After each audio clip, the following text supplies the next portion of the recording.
Assalamualaikum warahmatullahi wabarakatuh.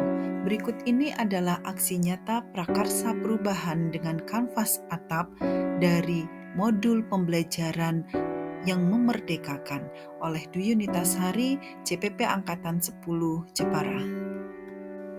Sebelumnya kita harus tahu bahwa prakarsa perubahan adalah sebuah usaha untuk melakukan perubahan dalam bidang pendidikan menuju ke arah yang lebih baik. Ada 3 ciri dari prakarsa perubahan. Yang pertama adalah berpihak pada murid, kemudian berdampak terhadap murid, dan bisa ditiru atau direplikasi. Untuk melakukan prakarsa perubahan, salah satunya kita bisa menggunakan model atap. Menulis dengan model atap ibaratnya melakukan sebuah perjalanan. Diawali dengan awal, yaitu pemetaan aset yang dimiliki, dilanjutkan dengan tantangan, di mana di sini kita mencari tahu tentang tantangan dan kesulitan yang harus dihadapi, lalu perjalanan dilanjutkan ke tahap aksi, di mana di sini kita harus mencari strategi dan pelaksanaan strategi, dan yang terakhir adalah ke tahap pelajaran, di mana di sini kita bisa mengambil hasil refleksi terhadap keseluruhan proses dari program yang kita lakukan.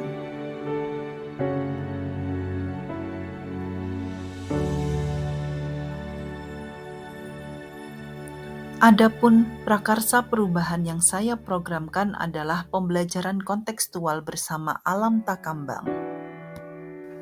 Berikut merupakan prakarsa perubahan dengan model atap dari program yang saya rencanakan. Yang pertama adalah aset.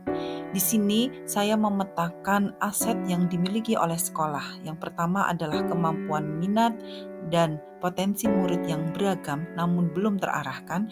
Yang kedua adalah kecenderungan murid untuk aktif bergerak dalam pembelajaran tapi belum terkondisikan. Yang ketiga, sumber daya alam di sekitar sekolah yang beragam tetapi belum termanfaatkan. Yang keempat, adanya industri rumahan di sekitar sekolah yang belum dimanfaatkan dengan baik. Yang kelima, adanya wali murid dengan berbagai keahlian tertentu namun belum diberdayakan. Yang selanjutnya adalah adanya guru-guru muda yang potensial namun belum tergerakkan. Adapun tantangan yang harus dihadapi adalah yang pertama, bagaimana merancang pembelajaran kontekstual dan mensinergikannya dengan kebutuhan kurikulum. Yang kedua, bagaimana mengkondisikan murid agar bertanggung jawab dan mampu berkolaborasi dengan baik.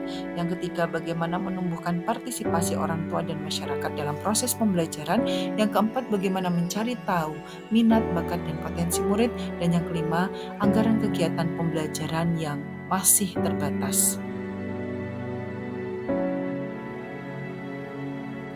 Selanjutnya adalah tahap aksi, yaitu yang pertama, bersama murid membuat kesepakatan belajar tentang tanggung jawab dan komitmennya. Yang kedua, mengadakan tes diagnostik awal untuk pemetaan minat, bakat, dan potensi murid.